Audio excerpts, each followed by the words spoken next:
একটা অ্যানাউন্সমেন্ট করে পাবলিকের মধ্যে একটা কনফিউশন ক্রিয়েট করে এবং এইটা মার্কেটে কিছু মানুষের আরো টাকা রুজি করার সুযোগ করে দিছে। This bloody proposal will never work in practice, Nasib bhai. They know the field, they know the reality of the situation, কি হবে না হবে।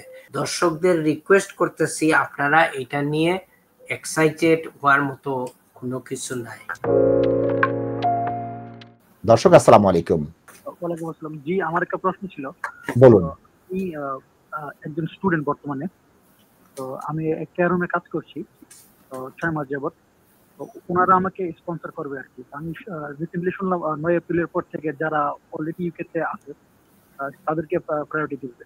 এক্ষেত্রে কি আমি অলরেডি এখানে কাজ করছি, আমার স্টুডেন্ট ভিসা আছে, আমি কি সুইচ করতে পারবো? এই রুলের কারণে এটা আমাকে সমস্যা করতে পারে। আপনার কি ভিসায় আছেন এখন? আমি বর্তমানে আছি স্টুডেন্ট ভিসায়। না, আপনাকে কোনো কাজে দেবে না।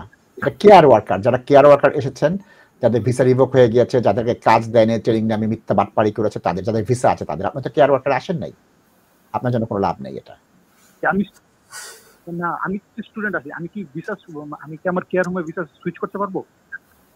সেটা আপনার দক্ষতা যোগ্যতা থাকলে আপনি পারবেন, সেটার সাথে তো এই অ্যামেন্ডমেন্টের কোনো সম্পর্ক নেই। আপনি কি অলরেডি কেয়ার ভিসা আছেন? না, স্টুডেন্ট ভিসা দাস ভাই। ওকে, আপনি কি স্টাডি কমপ্লিট করছেন? জুনে আমার স্টাডি শেষ হবে।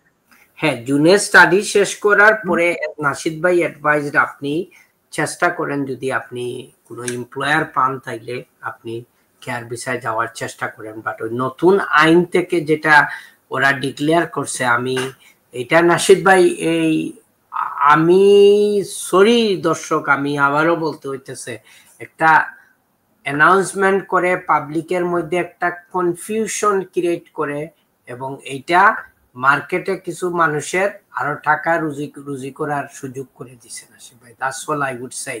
I very much regret to say this. This bloody proposal will never work in practice, Nasib bhai. They know the field, they know the reality of the situation, কি হবে না হবে।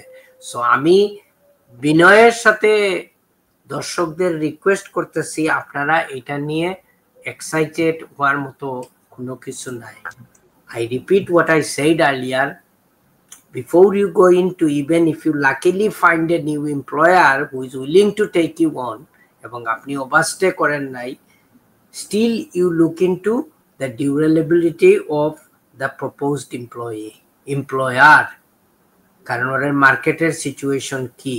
গেলেন জিও করলেন, আবার লাইসেন্স ক্যান্সেল হইলো। আপনারা তো জানেন যে ওরা অনেক কেয়ার হোম ভিজিট করতেছে, অডিট করতেছে এবং ওরা ডিসক্রিপেন্সি পাইতেছে এবং ওখানে ওরা পাওয়ার পরে ওই লাইসেন্স গুলা বাতিল করে দিতেছে।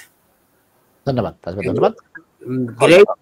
Great majority, many care home was set up primarily আপনার বাইরে থেকে মানুষ আনা এবং to make money in this country.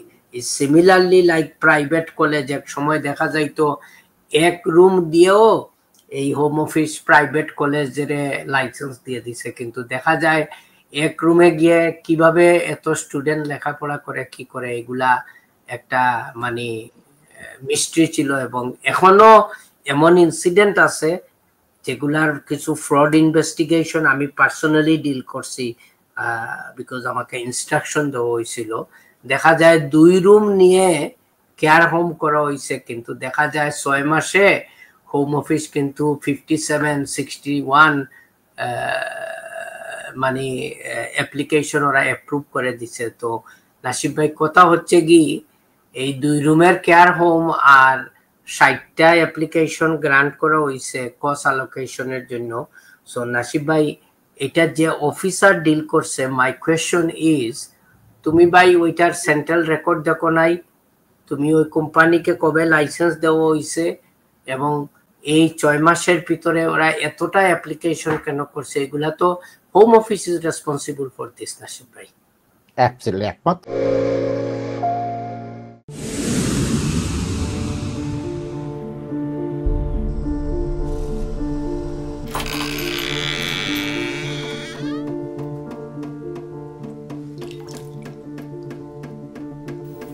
ইংল্যান্ডে আমরা চাইলেও অনেক কিছু করতে পারি না, অনেক ঝামেলা।